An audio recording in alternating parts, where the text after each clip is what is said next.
SER Podcast. Hola, soy Javier Ruiz y esto es Hora 25 de los negocios. Ha pasado un año también del escudo social, el que no iba a dejar a nadie atrás y el que hoy todavía plantea una pregunta.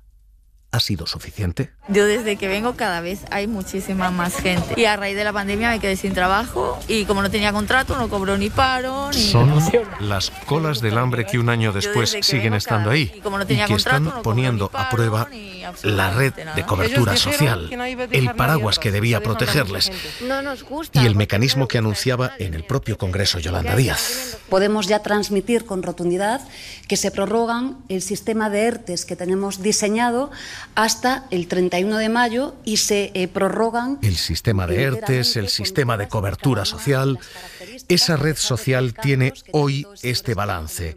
Solamente con los ERTEs se ha cubierto a 3,5 millones de personas. El Ejecutivo dice que con todas las medidas se ha llegado a cubrir hasta 8 millones de personas a lo largo de la pandemia.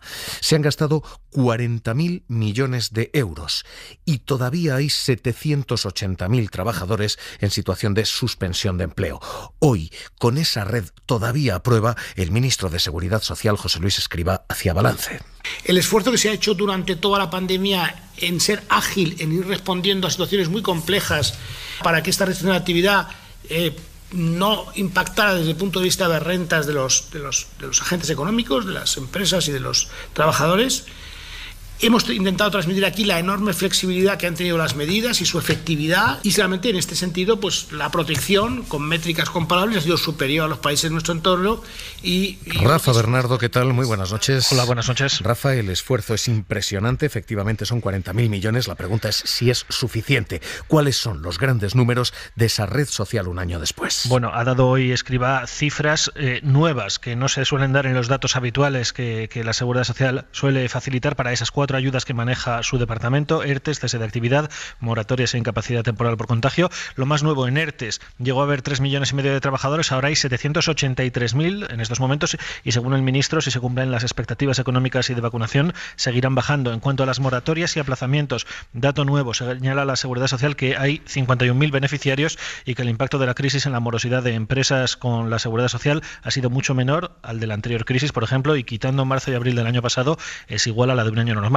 En total, la Seguridad Social calcula que la crisis ha hecho retroceder 5 puntos las rentas del trabajo y que el conjunto de ayudas han paliado en 4 puntos ese retroceso, es decir, una cobertura de más del 80%, que es el doble de lo que sucedió en la anterior crisis y más de lo que habrían protegido en esta crisis países como Italia, que habría llegado al 66%, y Francia al 54% según los datos de Seguridad Social. 5 puntos de renta perdidos como consecuencia del COVID. El Ejecutivo dice 4 puntos cubiertos. Esto es lo que hay y este es el saldo un año después. Y a partir de aquí, esa red social tiene 3 grandes pilares que la sostienen: ERTES, autónomos y bajas por enfermedad. Esas bajas por enfermedad significan fundamentalmente una cosa: sanitarios, quienes han visto, primero, cómo eran contagiados y segundo, cómo eran aislados. Y esa baja ha costado mucho, muchísimo dinero. Esa red ha costado muchísimo dinero. Así que con esas 3 patas, ERTES, autónomos y bajas por enfermedad, se puede hacer el balance de si esta red está funcionando o no. La cobertura de los ERTES, como les acabamos de decir, ha sido de hasta 3,5 millones de trabajadores. Se ha prorrogado una vez y otra vez. A día de hoy, 780.000 trabajadores siguen en situación de suspensión de empleo, siguen en esa situación de ERTE. A fecha de 20 de marzo, la AIREF dice 1 de cada 3 va a acabar en el paro. Es decir, que de esos 780.000, casi 250, 280 van a terminar en situación de desempleo. Y ese es el gran problema de esta red. Ha funcionado, está aguantando, pero no puede aguantar mucho más. El estancamiento en las salidas es un problema y la distinta composición social de quien está cubierto es problema también. Aunque ha habido menos mujeres en ERTE, han tendido a estar, aquí hay un problema de género, han tenido que estar más tiempo en ERTE, lo estamos viendo, y también vemos por edades que en términos de duración son los trabajadores de mayor edad y los más jóvenes los que tienden a estar más tiempo en ERTE frente a las edades intermedias, que es donde además por otro lado hubo más ERTEs, también lo vimos en la gráfica anterior. Rafa, estos ERTE están cubriendo fundamentalmente mujeres jóvenes, es decir, precarios. Sí, si miramos primero los sectores, son 7 grandes actividades las más afectadas por las restricciones y por ello por los ERTE: actividades artísticas, construcción, actividades administrativas, transporte, industria y sobre todo comercio y hostelería, y también ese perfil demográfico de alguna forma que ha sido trazado con más precisión esta vez por la Seguridad Social.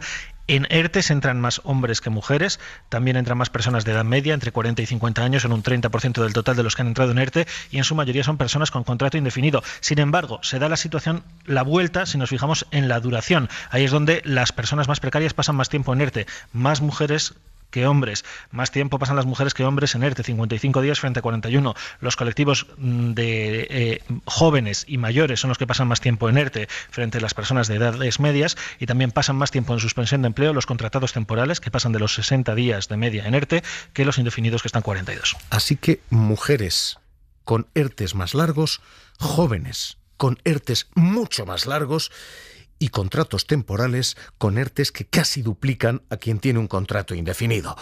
Esos ERTEs están protegiendo más a quienes más precarios son, pero esos ERTEs al mismo tiempo están reflejando que la precariedad tiene un perfil muy claro: mujer, joven y con contrato temporal. Esta es la primera de las patas de esta red social, y un año después sigue sosteniéndose así, a duras penas y con esta larguísima duración. La segunda pata es la cobertura a autónomos. 1 millón de autónomos, como novedad en esta crisis frente a la anterior, sí han tenido algún tipo de cobertura. Todos ellos obligados a cerrar por el estado de alarma o con caídas de facturación superiores al 75% para iniciar, con beneficios económicos mínimos de casi 1.000 euros al mes. Así que esa es la segunda pata de esta cobertura. Y la tercera, la de las bajas por enfermedad. Y aquí, Rafa, mucha letra pequeña que leer, porque hay 3,8 millones de bajas, muchas de ellas por infección, pero ha habido pelea en torno a la tasa y al nivel de cobertura que se ha dado a quienes han caído víctimas del COVID. Sí, efectivamente ha habido esos casi 4 millones de personas afectadas por estas bajas, 1.300.000 por infección, 2,5 millones por cuarentena, por aislamiento, por haber estado en contacto estrecho con un positivo.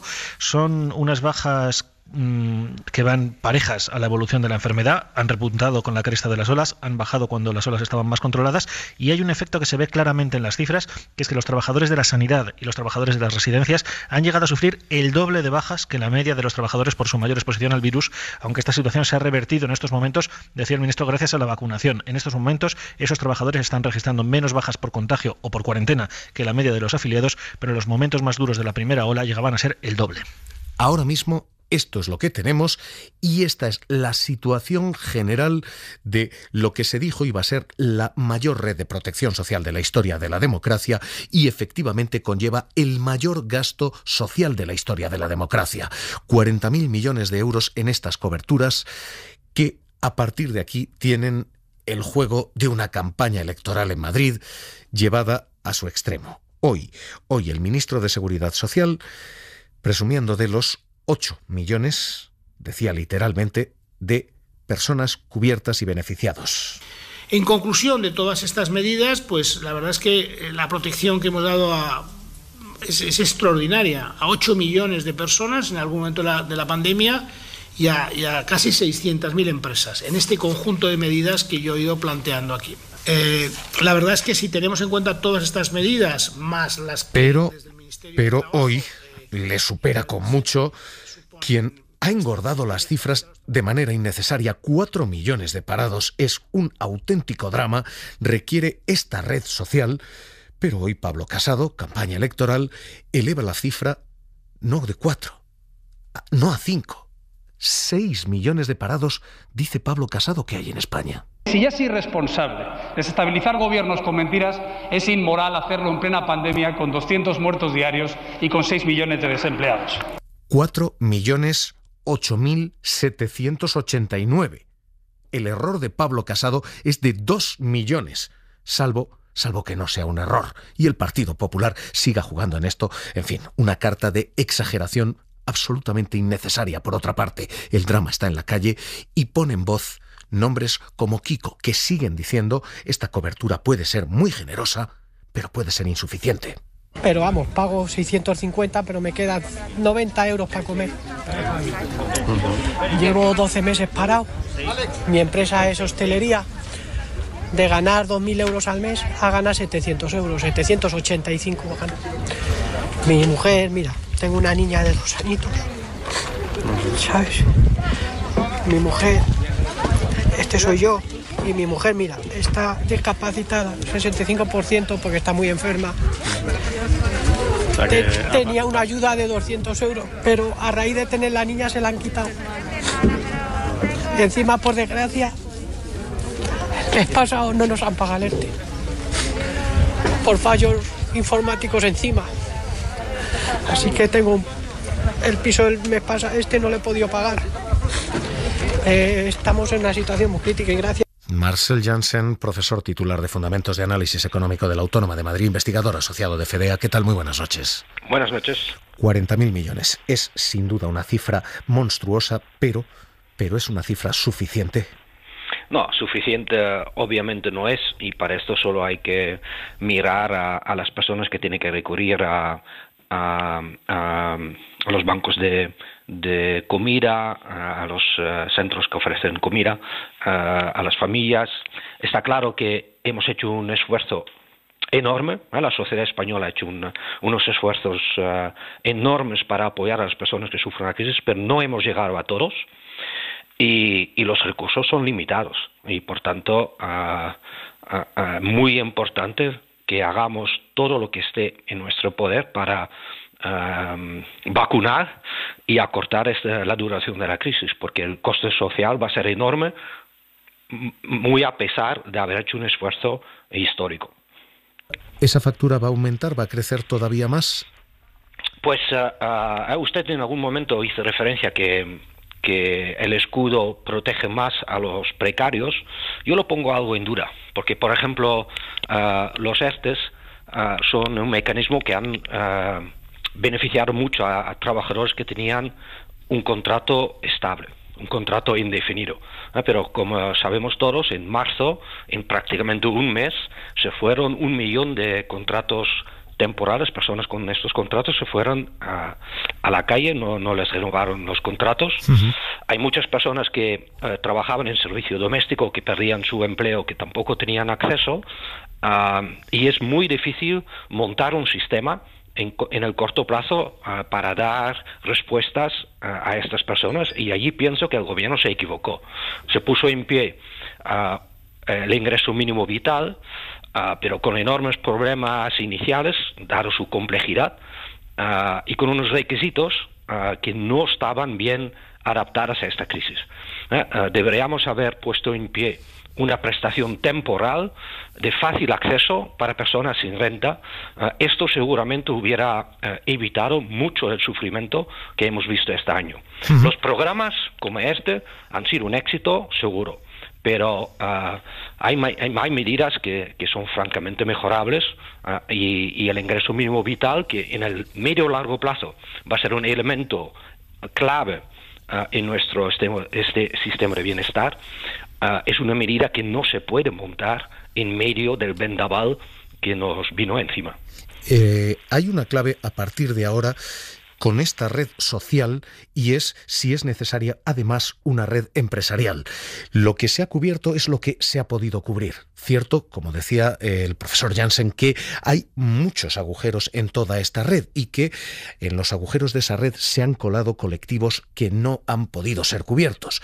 Pero la red llega hasta donde llega, y a partir de ahora es necesario ayudar a las empresas. El Ejecutivo ha dicho 11.000 millones en ayudas vienen. Lo cierto es que esas ayudas se han retrasado otro mes más, se siguen esperando. La COE, Antonio Garamendi, decía: es necesario, es imprescindible que esas ayudas lleguen, porque si no, muchos de estos ERTEs se acabarán convirtiendo. Vamos a tener que hablar en los ERTEs y por lo menos poner encima de la mesa que esa cláusula de mantenimiento del empleo, que somos los primeros que queremos mantenerlo, yo creo que eso hay que trasladarlo, pero esa cláusula de mantenimiento del empleo yo creo que es algo que tendremos que poner encima de la mesa, porque yo sinceramente prefiero una compañía con 8 trabajadores que una compañía cerrada con 10.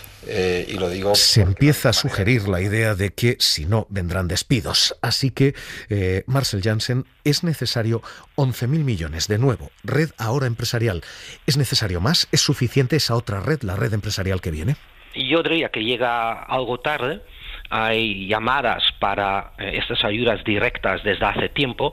Tenemos que tomar en consideración que las restricciones obligan al cierre de empresas temporalmente o a límites de aforo. Esas son restricciones e impuestos. Es verdad que los ERTEs compensan a las empresas por el coste salarial, pero las empresas tienen mucho más costes que no sean costes salariales. Y en otros países, durante prácticamente toda la pandemia, se ha ido compensando las empresas por parte de sus costes fijos. España no ha hecho esto hasta ahora, solo hay programas muy pequeños a nivel autonómico, por lo tanto es clave que se pongan en marcha. Y de alguna manera debemos de centrar las ayudas en los sectores más afectados por restricciones y hacer una criba. Es decir, por lo menos intentar que estas ayudas acaben en empresas que antes de la crisis tenían beneficios o eran viables y que solo debido a la pandemia tienen problemas. De esta manera podemos evitar la salida de empresas, porque reconstruir una empresa es mucho más caro y cuesta mucho más tiempo que reconstruir una relación laboral o reincorporar una persona. Por tanto, con todo el esfuerzo que hemos hecho en sujetar el empleo, no tendría mucho sentido que en los últimos meses de la pandemia corriésemos el riesgo de perder a empresas porque ya no aguantan. Hay que hacer este esfuerzo, hay que diseñarlo bien, pero yo diría que llegamos algo tarde y no entiendo las reservas que ha puesto en continuación la ministra de Economía en este sentido. Marcel Janssen, investigador asociado de FEDEA, gracias por estar esta noche aquí en Hora 25 de los Negocios. Un abrazo. Un abrazo. Hay 5 grupos de empresas que están efectivamente sufriendo más que las demás: las de transporte, las de comercio, las de servicios personales y, sobre todo, artísticas, espectáculos y hostelería. Estas son las 2 claves, las 2 fundamentales: espectáculos y hostelería. Todo esto por lo que afecta a las empresas. Por lo que afecta a los contribuyentes, hoy información de servicio público. Atención a esto. Si ustedes han sido cubiertos por un ERTE, existe una enorme posibilidad de que, aunque no presentaran declaración el año pasado, sí tengan que hacerlo este. 2 pagadores están convirtiendo a 327.000 contribuyentes en contribuyentes obligatorios. Lo mismo ocurre con quien tiene el ingreso mínimo vital: 426.000 declaraciones obligatorias que antes no estaban previstas. Jordi Fábrega, ¿qué tal? Muy buenas noches. Hola, buenas noches. Detalles, información de servicio para quien haya sido beneficiado por alguno de estos 2 mecanismos. Sí, porque la ley obliga a que presenten declaración aquellos que ingresen en un año más de 14.000 euros si los reciben de 2 pagadores, y los que están en ERTE han cobrado tanto de su empresa como del Servicio Público de Empleo. La agencia tributaria calcula que son 327.000 los que están obligados a presentar declaración este año y que no lo hicieron el pasado. Se les enviará una carta informativa para recordárselo. Además, Hacienda dice que reforzará su coordinación con el Servicio Público de Empleo para intentar que en los datos fiscales que proporciona aparezca corregido al máximo posible los probables cobros indebidos por los ERTE. Aquí cada caso es un mundo, pero en general la agencia tributaria dice que existe la opción de declarar por lo cobrado y, cuando la situación se arregle, rectificar esa declaración, o, si tenemos claro lo que nos correspondería haber cobrado, consignar directamente esa cantidad. En el caso del ingreso mínimo vital, tienen que presentar la declaración todos sus beneficiarios, todos, independientemente de lo que cobren, independientemente de su edad. Son 426.000 beneficiarios que tendrán que declarar, aunque como el ingreso mínimo vital es una renta exenta, muchos de ellos tendrán que presentar la declaración, pero sin ni siquiera incluir lo que han ingresado y sin tener, por tanto, que pagar por ello. Así que red social vista y efectos fiscales estos.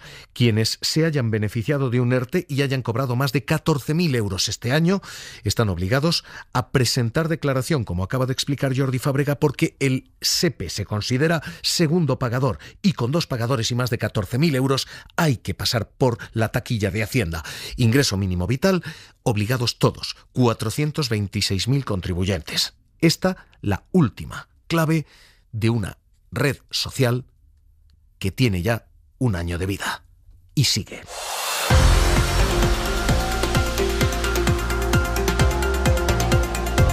Suscríbete a Hora 25 de los negocios. Todos los episodios y contenidos adicionales en la app de Cadena SER y en nuestros canales de Apple Podcast, Spotify, iVoox, Google Podcast y YouTube. Escúchanos en directo en la SER de lunes a viernes a las 9:30 de la noche.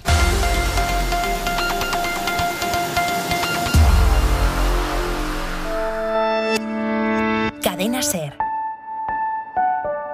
La radio.